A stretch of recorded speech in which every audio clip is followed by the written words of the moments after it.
When Johnny Sack quietly asks Tony Soprano to help him take out Carmine Lupertazzi, it looks on the surface like just another mob business proposal. But that moment is actually one of the biggest crossroads in The Sopranos. Tony gets the chance to help reshape the entire New York hierarchy. He even seriously considers it.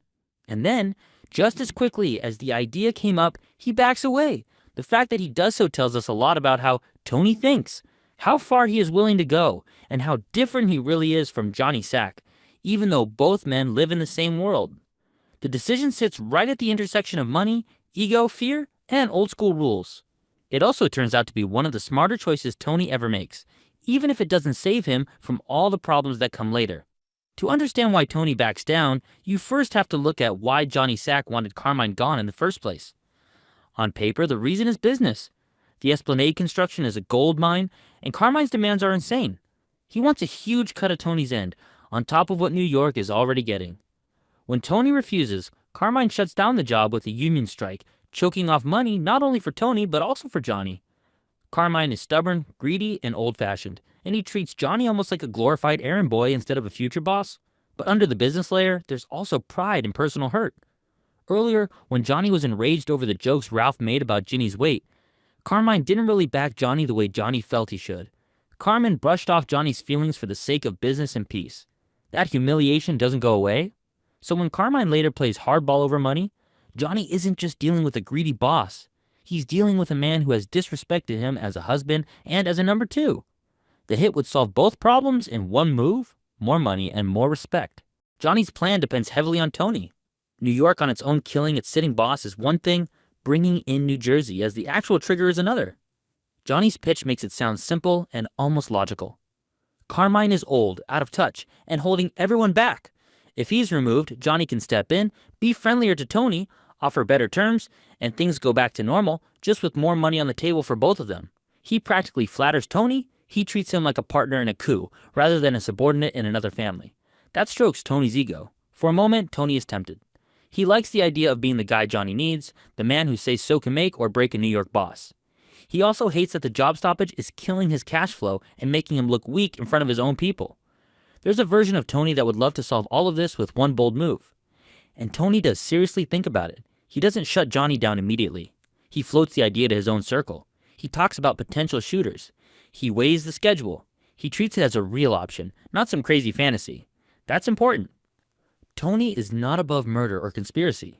By this point in the series, he's already ordered hits on people who were closer to him than Carmine ever was. Later, he'll have his own cousin killed.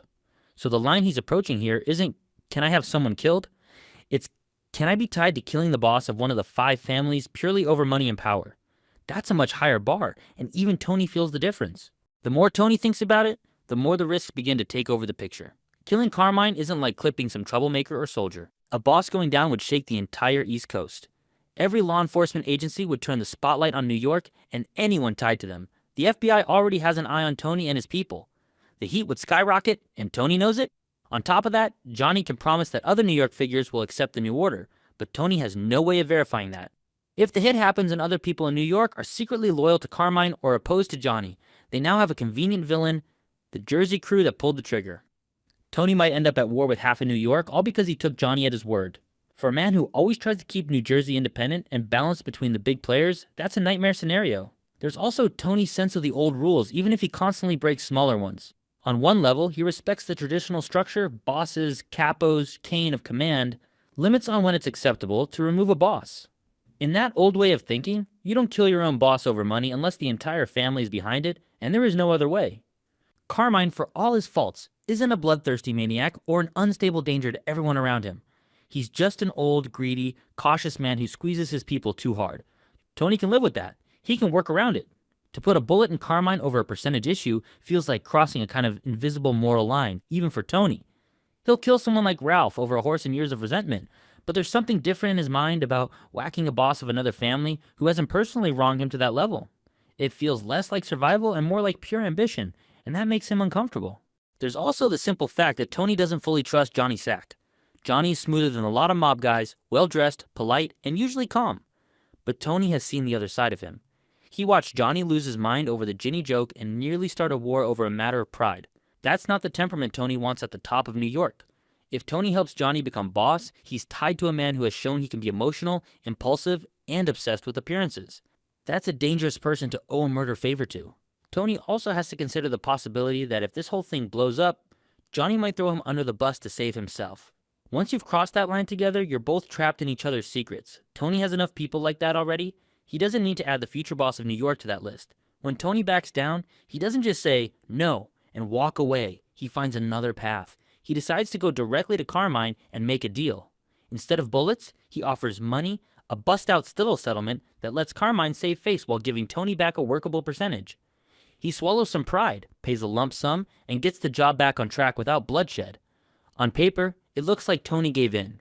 In reality, he's buying his way out of a situation that could have destroyed him.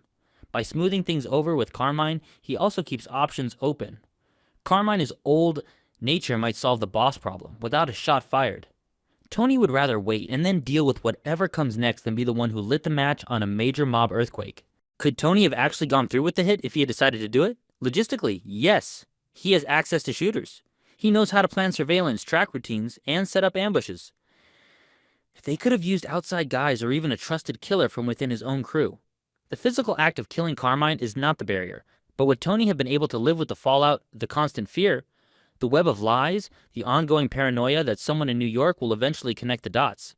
That's where the doubts come in. Tony is already an anxious, guilt-ridden man under the surface. Every big move he makes leaves a mark on him. The hit on Pussy, the death of Ralph, even the failed attempts on his own life, they all stack up. Killing Carmine would be in a different category entirely. It would be one of those decisions you don't come back from, morally or politically.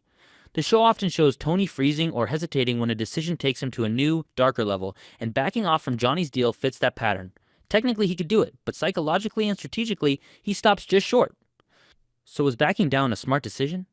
In the short term, absolutely. He avoids bringing nuclear heat on his family from law enforcement. He dodges a possible war with unknown factions in New York. He doesn't tie his fate too tightly to Johnny Sack's ambition, and the universe ends up rewarding his patience. Carmine dies of a stroke not long after, and the fight over who controls New York happens anyway, but without Tony's fingerprints on a murder. Tony is then in a position to play both sides. Johnny on one hand, little Carmine on the other, and try to steer things for his own benefit. If Tony had helped kill Carmine, he wouldn't be a neutral player in that later struggle. He'd be locked in as Johnny's ally with all the enemies that come with that. In the long term, the decision doesn't spare him from the chaos of New York politics. Johnny still becomes boss for a while. Phil Leotardo eventually rises. The tension between New York and New Jersey only gets worse. But there's a big difference between getting dragged into someone else's mess and being the co-author of a boss's murder. By refusing to kill Carmine, Tony keeps one major sin off his record.